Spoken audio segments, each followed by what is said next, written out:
After testing 47 productivity systems, you've been lied to about almost all of them. We're told if we just find the right system, everything clicks into place. But most systems are designed for people who don't exist. Neurotypical brains, predictable schedules, unlimited willpower. If that's not you, these systems won't work. I spent 6 months testing every productivity guru's method. 42 of them broke. But the 5 that survived? They all share one counterintuitive principle that flips everything you've been taught upside down. In the next 10 minutes, I'm breaking down each one, why they work, how to use them without burning out, and the research backing them up. Not motivational BS, just what works. Let's get into it. Let's start with the biggest lie in productivity. You need a perfect daily morning routine. So I tested it. The miracle morning. 23 days. Day 1? Amazing. Journaled, meditated, exercised, felt like a superhero. Day 4? Hit snooze twice, journaled 1 sentence, skipped the rest, felt like a failure. By day 23, I dreaded my alarm clock more than my actual problems. That failure taught me something. The issue was never morning routines. The issue was daily routines. They assume every day is the same. Your Tuesday after a terrible night's sleep is not your Saturday morning with nothing planned. Nobody tells you that. So the system that actually survived? It works on a completely different frequency. Sunday resets. 30 minutes, once a week, 3 things. You review last week, what worked, what didn't. You look at next week, meetings, deadlines, energy drains. Then you set 3 outcomes. Not 47 tasks, 3 things that would make next week a win. That's it. No 5 a.m. alarm, no cold showers. So what does that actually look like? My Sunday reset takes 27 minutes. Google Calendar and a Notes app. Some weeks my 3 outcomes are work projects. Some weeks, it's don't burn out and call mom. The system flexes with my life, instead of shattering when life gets messy. And there's research that explains why. A 2018 study in the Journal of Applied Psychology found daily planning only improves performance when your day is predictable and your tasks are clear. And let's be honest, when is that ever the case? When those conditions break down, daily planning actually backfires. Your life already runs on a weekly rhythm, so weekly planning just aligns with how you actually live.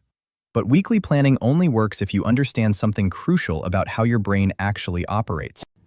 Here's a number that changed everything for me. 30%.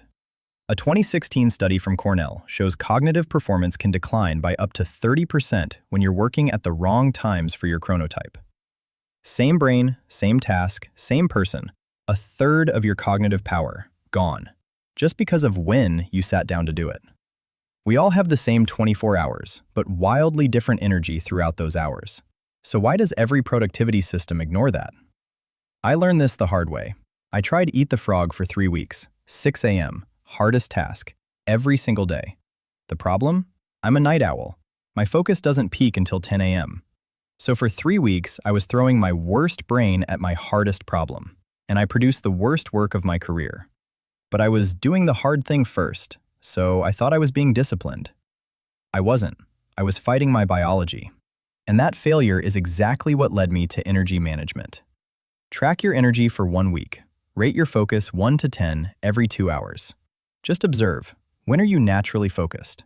When's your brain foggy? When are you creative versus analytical? Then match tasks to energy. Deep work during peak focus. Admin during low energy. Creative work when you feel inspired. And protect your peak energy time. No meetings, no emails, no interruptions. For me, admin at 9 a.m. when I'm warming up. Deep work from 10 to 1. Creative stuff in the evening. I get more done in 6 focused hours than I used to in 10 hours of grinding. This is the foundation everything else is built on. Once you align with your biology instead of fighting it, the other systems actually work. Now that you know when to work, none of it matters if you're still chasing perfection. This next principle separates people who burn out from people who build sustainable productivity. I need to be honest about something. This video you're watching right now, my old self would still be editing it. 8 to 10 revisions, convinced the next draft would finally make it perfect. That mindset nearly killed my channel before it started. So here's the principle that fixed it. The goal of productivity is not to do more. The goal is to do what matters without burning out. Good enough beats perfect, every single time. Here's how. Define good enough before you start. What's the minimum version that delivers real value? Write it down. Set a time limit. 2 hours on this, then I'm done. When time's up, ship it. Finish before you're ready.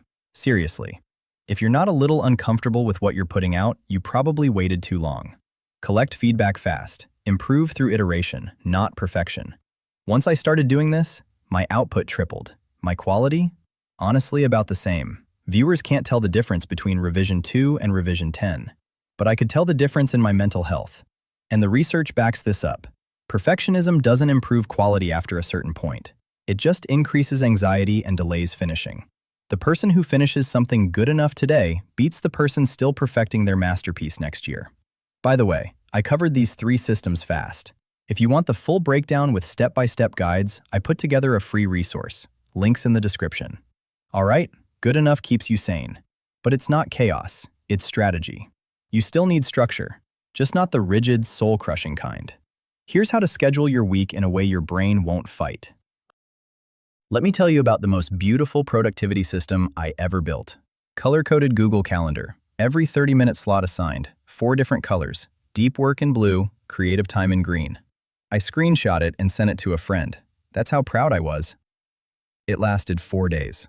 By day 2, a meeting ran long and dominoed into everything else. And by day 4, I was spending more time rescheduling blocks than actually doing any work. I deleted the whole thing. But here's the thing, the concept was fine.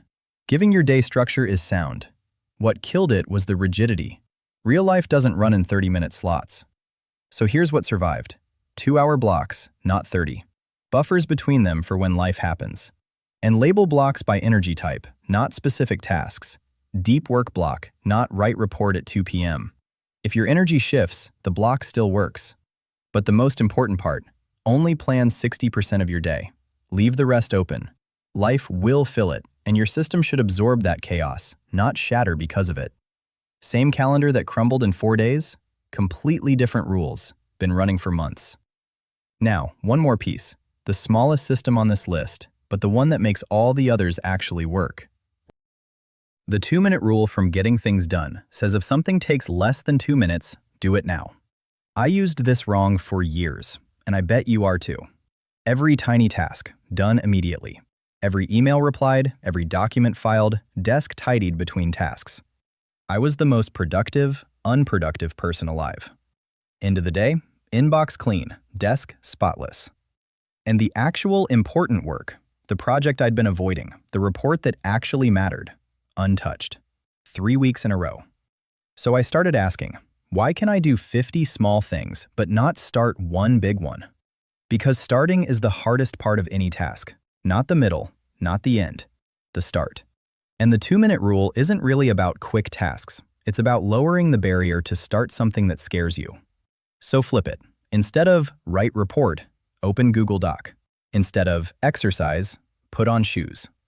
2 minutes. That's the only commitment. I used to stare at blank documents completely paralyzed. Now I just tell myself, write 1 bad sentence. Usually I write 500 words before I look up. Sometimes I really do write 1 terrible sentence and close the laptop. Both count. This is what makes the other 4 systems actually run. Plans don't fail because they're bad. They fail because you never start. 5 systems, 42 failures. And if you've been paying attention, you might already see what connects them all. 5 systems survived, 42 broke. And every single survivor has one thing in common. They stopped trying to change who you are. Sunday resets work with your weekly rhythm, not against it. Energy management works with your biology.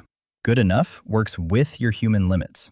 Flexible time blocking absorbs chaos instead of pretending it won't happen. And the 2-minute rule works with your brain's resistance, instead of demanding you just power through. Every system that failed me failed because it tried to turn me into someone I'm not. An early riser, a discipline machine, a person who thrives on rigid structure. You came here for 5 productivity systems, but what you actually got is bigger than that. You got permission to stop fighting yourself. The systems were broken, not you. Now stop fixing yourself and start working with who you already are.